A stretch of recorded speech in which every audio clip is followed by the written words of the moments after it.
All right, let's talk about a major shift that's coming to the Indian investment world. You know, for years, there's been this big gap, a gap between your everyday mutual funds and those super exclusive, high-end services. Well, it looks like SEBI is finally building a bridge. So let's dive in and break down what these new specialized investment funds are all about.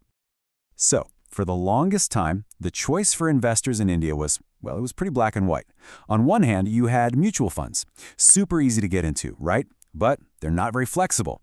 On the other hand, if you had a ton of money to invest, you could get into the world of portfolio management services, or PMS. Super flexible, but also super exclusive. So what about everyone else stuck in the middle? And that's the thing, right? This created a huge gap in the market. You had all these sophisticated investors who wanted more freedom than a mutual fund, but they didn't exactly have the massive capital for a PMS. So they were just left wondering, isn't there something in between? Well, it looks like SEBI was listening. They've officially recognized this gap, this big investment opportunity. And now, they've introduced the exact product designed to fill it. So say hello to the Specialized Investment Fund, or SIF for short. You know, the best way to think about it is like the business class of investing. It's got way more power and flexibility than your standard mutual fund, but it's a whole lot more accessible than the private jet world of PMS. And just so we're clear, this isn't just some idea they're floating around. This is really happening. The official framework kicks in on April 1st, 2025. So yeah, you'll want to mark your calendar for that one. Okay, so what really makes an SIF so special? What's the secret sauce? Well, it all comes down to the playbook. Fund managers are basically getting a whole new set of tools and strategies, stuff that was totally off limits in a normal mutual fund. And the biggest new tool in that playbook, it's something called the long-short strategy. Now, you got to understand, this is a huge deal because for the first time in a fund structure that's this accessible in India, managers can do more than just buy stuff they hope will go up. So what does that actually mean? In simple terms, managers can now make money from both sides of the market. They can go long on stocks they think will rise, and at the very same time, they can go short on stocks they think are going to fall. Now think about that for a second. In a shaky or even a falling market, being able to make money off of falling prices, that's not just an edge. That is a complete game changer. So just how much power are we talking about here? Well, the rules let these SIFs bet against stocks, that's what unhedged short exposure is, for up to 25% of their total assets. That is some serious firepower if a manager is convinced a stock is headed down. And you know, this new superpower isn't just for one kind of fund. SEBI has laid out 3 main areas where these strategies can be used: equity, debt, and hybrid funds.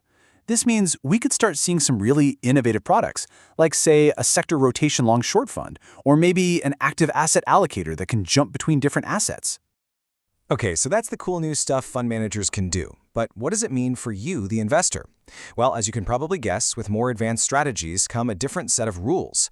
Rules that are really aimed at a more sophisticated crowd. First things first, let's talk about the ticket price. The minimum investment is 10 lakh rupees.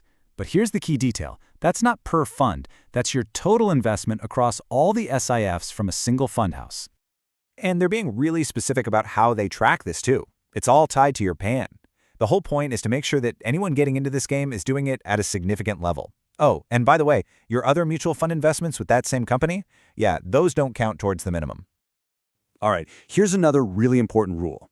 It's all about liquidity, getting your money out when you want it. Because these portfolios are way more complex, the fund houses can actually make you wait. You might have to give them a redemption notice and then wait up to 15 working days to get your cash back. So let's connect the dots here. We've got more complex strategies and potentially less liquidity. And that, of course, means higher risk. To deal with that head-on, SEBI has rolled out a brand new tool to help you see exactly what you're getting into. And here it is. Say hello to the wristband. If you've ever invested in a mutual fund, this will look pretty familiar. It's a lot like the riskometer. It's a simple 5-level meter designed to give you a quick visual snapshot of the risk involved, from level 1, the lowest, all the way up to level 5, the highest. Okay, let's pull all of this together. What are the key things you really need to remember from all this? What's the bottom line for you, the savvy investor? Okay, here's the bottom line. These SIFs, they finally create that vital middle ground. Think of it as a new rung on the investment ladder. For the first time, a wider group of investors gets access to sophisticated tools like long-short strategies. But, and this is a big but, it comes with some very clear guardrails, like that higher 10 lakh rupee entry point and the new risk band to make sure you know exactly what you're signing up for. And believe me, the regulators are not messing around when it comes to the risks. This exact warning, it's going to be mandatory on every single SIF advertisement. It's a very direct signal saying, hey, these are higher risk products for people who have done their homework and know what they're getting into. So, when you step back and look at the big picture, this is a pretty fundamental shift in the options available to Indian investors. It's opening up whole new avenues for fund managers and a whole new world of potential for investors who are willing to understand the risks. And that really just leaves us with one big question to think about. Is this the dawn of a brand new era for creating sophisticated wealth in India?